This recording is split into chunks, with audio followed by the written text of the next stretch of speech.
Donc, on passe maintenant à la chaîne respiratoire. Elle est faite de quoi? Elle est faite des transporteurs. Celui dont les électrons et les protons à l'autre, jusqu'à ce qu'elle atteigne le dernier transporteur. Le rôle de ces transporteurs, c'est de transporter les protons-électrons d'un complexe à un autre. Alors, les électrons sont ramenés grâce aux enzymes ANAT et AFAD. La chaîne respiratoire se trouve dans la membrane mitochondriale interne. Elle est faite de plusieurs transporteurs. C'est des complexes protéiques. Voici le complexe 1. Il s'appelle l'anadase déshydrogénase. C'est un très grand complexe formé par l'association de plusieurs protéines. On trouve là-dedans alphamène, flavine mononucléotide, les centres fer-soufre, donc possédant plusieurs agents qui vont interagir avec les électrons-protons. On passe au complexe 2, la succinate déshydrogénase, contenant aussi des centres fer-soufre. Alors, le troisième complexe, le voici. Il est fait de cytochrome B et cytochrome C1. Les deux travaillent par les centres fer-soufre, Fe2+, Fe3+. Le complexe 3, appelé cytochrome B-C1, est aussi appelé cytochrome réductase. Maintenant, le complexe 4, AA3, appelé aussi cytochrome oxydase. Le dernier élément de la chaîne respiratoire étant l'ATP synthétase, qui constitue le cinquième complexe. Ces électrons sont ramenés par les enzymes ANAD. À l'arrivée en portant les protons et les électrons. Elle va les céder ces paires d'électrons au premier transporteur, qui est le FMN de l'anadase déshydrogénase. Donc, qu'est-ce qui va se passer? Le nadage, quand il s'est débarrassé de sa paire d'électrons et protons, il est régénéré. Il devient sous forme de NAD+. Donc ce NAD, il va partir pour chercher d'autres équivalents réducteurs. Quand le FMN reçoit sa paire d'électrons, il devient FMNH2. Après, le FMNH2 va céder sa paire d'électrons au centre fer-soufre. Fe2+, devient Fe3+, Fe2+, Fe3+. Comme ce complexe est collé dans la membrane mitochondriale interne, il ne peut pas se bouger. Et la paire d'électrons doit passer au complexe 3. Parce que notre cas ici, c'est le nadage. Donc, qu'est-ce qui va se passer? L'ubiquinone et le cytochrome C sont des transporteurs mobiles, c'est-à-dire qu'ils peuvent bouger dans la membrane mitochondriale interne. Ils ont une structure lipidique qui leur permet de bouger et faire les liens entre les complexes qui sont fixés dans la membrane mitochondriale interne. Je vais m'expliquer. La paire d'électrons se trouve dans le complexe 1 et elle doit passer au complexe 3, mais elle est fixée, collée. Et grâce à l'ubiquinone, qui lui est mobile, donc il va prendre en charge la paire d'électrons du complexe 1 et il va la transmettre au complexe 3. Parce que lui, il est mobile, il peut bouger dans la membrane mitochondriale interne. L'ubiquinone lui-même existe sous deux formes. Une forme Q appelée ubiquinone, il est libre, il n'a pas d'électrons. Quand il prend en charge la paire d'électrons, il devient QH2, appelé ubiquinol, avec L. Donc, il va bouger et il va arriver au cytochrome réductase, appelé aussi BC1. Il va donner sa paire d'électrons au complexe 3. Même chose, le complexe 3 possède les paires Fe2+, Fe3+, qui vont s'oxyder, réduire, et cette paire d'électrons va passer au complexe 4, cytochrome AA3. Ou appelé aussi cytochrome oxydase. C'est le même topo qui se présente. Les deux sont fixés, donc il faudrait qu'il y ait un moyen qui relie les deux complexes. Ici, c'est le cytochrome C qui bouge. Il prend en charge la paire d'électrons du complexe 3, il va la transférer au complexe 4 toujours par des réactions d'oxydoréduction, Fe2+, Fe3+. Une fois arrivé au complexe 4, ici, on a un atome d'oxygène où molécule d'oxygène est réduite par 2 électrons avec production d'une molécule d'eau. Si c'est 4 électrons, alors 2H2O. Et voilà, on réduit un atome d'oxygène avec formation d'eau. On a vu le cas de NADH+. On passe aux enzymes FADH2. Les enzymes à FADH2 ne cèdent pas leurs protons au complexe 1, mais cèdent leurs protons au complexe 2, le succinate déshydrogénase. mais pas au complexe 1. Même chose et même principe. Les FADH2 cèdent leurs protons au complexe 2, deviennent FAD, et ils vont partir pour chercher d'autres équivalents réducteurs.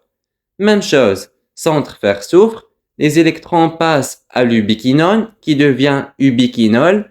Ce dernier va les transporter au complexe 3. Le complexe 3, grâce au cytochrome BCA et grâce au centre Fe2+, Fe3+, va encore céder sa paire d'électrons au complexe 4. Grâce au cytochrome C qui lui est mobile et fait le lien entre les deux complexes. Même chose, les électrons arrivent ici, réduisent l'atome d'oxygène avec production de molécules d'eau. Donc voilà ce qui se passe dans la chaîne respiratoire, avec le passage des électrons. La différence, c'est que les enzymes NADH+, cèdent leurs protons au premier complexe, alors que les enzymes FADH2 cèdent leurs protons au complexe 2. De toute façon, les deux vont réduire l'atome d'oxygène avec formation de molécules d'eau. L'ubiquinone et le cytochrome C sont mobiles parce qu'ils vont faire le lien entre les complexes fixés dans la membrane mitochondriale interne. Voici la succinate des hydrogénases. Vous allez voir après pourquoi la succinate des hydrogénases est collée à la membrane mitochondriale interne. Donc, ce que je viens d'expliquer, c'était juste le transfert des électrons au niveau des transporteurs et la réduction de l'oxygène avec production d'eau. Mais la chaîne respiratoire ne s'arrête pas là. Son travail ne s'arrête pas à réduire l'atome d'oxygène et produire de l'eau. Elle produit de l'ATP. Donc, qu'est-ce qui va se passer?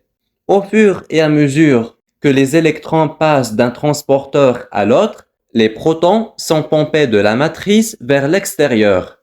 L'extérieur devient plus chargé en protons, H+, donc il devient plus acide. Il se forme un potentiel électrochimique à l'extérieur. Les électrons, à fur et à mesure qu'ils passent, libèrent de l'énergie. Cette énergie va permettre de pomper les H+, de l'intérieur vers l'extérieur. Il se forme ainsi à l'extérieur un gradient électrochimique. Il est plus acide à l'extérieur qu'à l'intérieur. Il va permettre le retour de H+, pas à n'importe quel endroit, au niveau de l'ATP synthétase, l'enzyme qui va fabriquer de l'ATP. Le retour de ces H+, va libérer de l'énergie. Cette énergie va permettre de phosphoryler de l'ADP à partir de PI et former de l'ATP. Et c'est comme ça que se forme l'ATP. Donc, il y a deux choses qui se passent dans la chaîne respiratoire. Il y a transfert ou passage d'électrons d'un transporteur à l'autre, pompage des H+ de l'intérieur vers l'extérieur, formation d'un gradient de pH, retour des H+, et phosphorylation de l'ATP à partir d'ADP et PI. Et bien sûr, au niveau de l'ATP synthétase. Donc, il y a deux choses qui se passent dans la chaîne respiratoire. Il y a un transfert d'électrons et il y a phosphorylation de l'ATP à partir d'ADP et PI. S'il n'y avait pas ce transfert d'électrons, il n'y aurait pas eu pompage des protons de l'intérieur vers l'extérieur. Il n'y aurait pas eu formation d'un gradient de pH. Il n'y aurait pas eu retour des H+ au niveau de l'ATP synthétase. Il n'y aurait pas eu libération d'énergie et phosphorylation d'ADP et PI avec production d'ATP. Alors, puisque ces enzymes NADH+, cèdent leurs électrons-protons en complexe 1, il se forme donc 3 ATP. Pourquoi? Ça, c'est le complexe 1. Le complexe 3 et le complexe 4 sont des pompes à protons. Ils pompent des protons dont l'énergie est supérieure ou égale à 7,3 kcal. Vous savez que l'hydrolyse de l'ATP libère une énergie égale à moins 7,3 kcal, n'est-ce pas? Donc, la réaction inverse, c'est la réaction de synthèse de l'ATP. Pour fabriquer un ATP, il me faut plus 7,3 kcal. Donc, je vais vous simplifier. L'énergie qui est libérée ici, et qui est libérée ici, et qui est libérée ici, elle est sensiblement égale à 7,3 kcal. Donc, ces trois complexes peuvent fabriquer de l'ATP. Par contre, le complexe 2, l'énergie qui est libérée est inférieure à 7,3 kcal. C'est pour cela qu'il ne peut pas fabriquer de l'ATP. Parce que si l'énergie de ce complexe est supérieure ou égale à 7,3 kcal, on aurait eu 4 ATP. Or, son énergie est faible. Donc, les enzymes anadase H+, fabriquent 3 ATP. Le premier ATP ici, le deuxième ici et le troisième ici. Les enzymes AFADH2, elles ne peuvent fabriquer que 2 ATP. Pourquoi? Parce que déjà, les enzymes AFADH2 cèdent leur électron au complexe 2. Donc, elles ratent le complexe 1. Et nous avons dit que le complexe 2, son énergie qui est libérée est faible, n'est pas égale ou supérieure à 7,3 kcal. Donc, il ne reste que le complexe 3 et 4. Les enzymes ANAD produisent 3 ATP, les enzymes AFADH2 produisent 2 ATP. Pourquoi les électrons passent dans cet ordre-là? Pourquoi elle se fait dans un ordre bien défini? C'est la question piège que vos professeurs adorent. Tout simplement, on a dit que les électrons passent du potentiel redox le plus petit vers le potentiel redox le plus grand. Donc, pourquoi il se fait dans ce sens? Parce que selon l'ordre de potentiel redox, du plus petit vers le plus grand. On a vu les enzymes anadase et FADH2 qui sont produits à l'intérieur de mitochondries. Tout ça se passe dans la mitochondrie. Celle-ci, c'est la membrane mitochondriale interne. Et ici, c'est la matrice mitochondriale. Donc, les enzymes anadase qui sont produites dans le cytosol, comment elles pénètrent à la membrane mitochondriale? Alors qu'on sait très bien que cette membrane mitochondriale interne est imperméable. Ne laisse pas passer n'importe quelle molécule. Et les enzymes anadase produites dans le cytosol ne peuvent pas pénétrer dedans. Tout simplement, les enzymes anadase produites dans le cytosol arrivent dans la membrane mitochondriale interne grâce à des navettes. C'est comme des taxis qui vont prendre en charge ces enzymes, ces électrons, et les transporter à l'intérieur, parce que la membrane mitochondriale interne est imperméable. Nous avons 2 types de navettes, la navette malate aspartate et la navette glycérol phosphate.